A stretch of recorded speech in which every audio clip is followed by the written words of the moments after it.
Conditioning is impregnated in every cell of our body, and the conditioning is totally, the whole world is totally conditioned.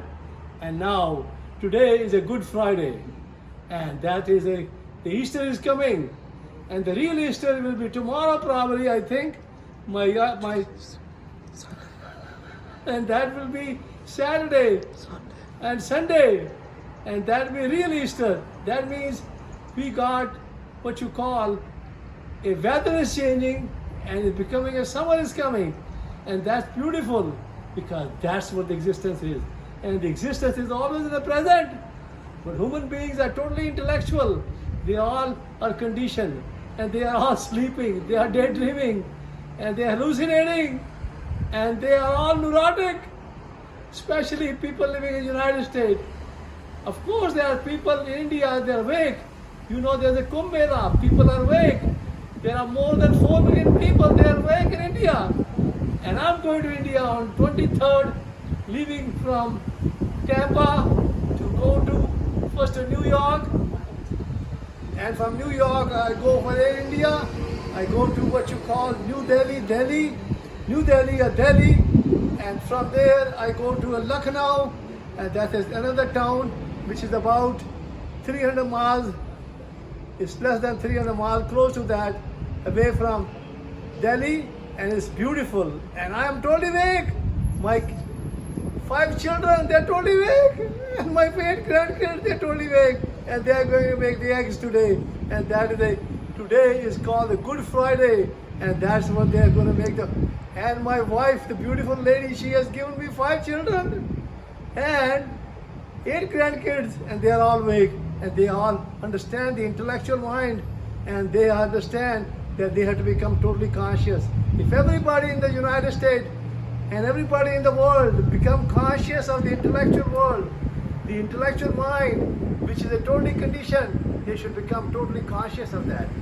And if they become conscious, and their intuition will be going increasing, that means their consciousness will be increasing.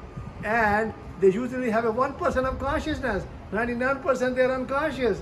And if they start becoming conscious, intellectual mind, and it totally become what we call a instinct mind, and that's what want to be, then your body can live in the present. But body is also conditioned too, because my father learned it in 1941. And before marriage, the mind is a heap of impression, and the body is a heap of food, and that's what we are. And if you are intellectual mind, you are going to learn that all the conditioning which you learn, you can learn the conditioning is okay, there's nothing wrong with that. But be in the present, be in the present, be with the moment, and that's what life is. Because, and if that's not the life, you are living a totally anxiety, stress, and full of problems. You have a heart problem, diabetic problem, Alzheimer's, and so on, all that stuff, because you are living in the past.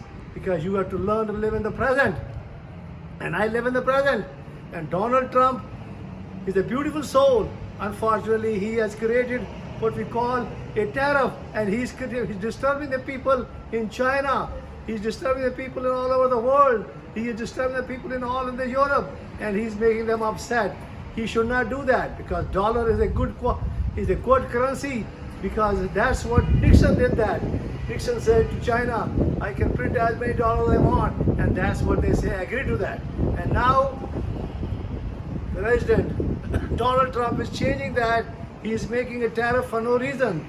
He should stop it so that people can live happy and healthy, and they can learn, they can take the intellectual mind, and they can come in the present, and they live moment to moment, because that is the timing now is there.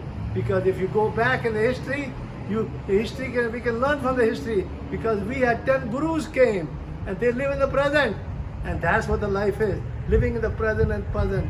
Because our eyes on the present are there. If you look at the eyes, the nose, the ears, the mouth, 2 hands and 2 legs, and we should be thankful that we pee and poo, and that's called 13. And that's Guru Nanak did that.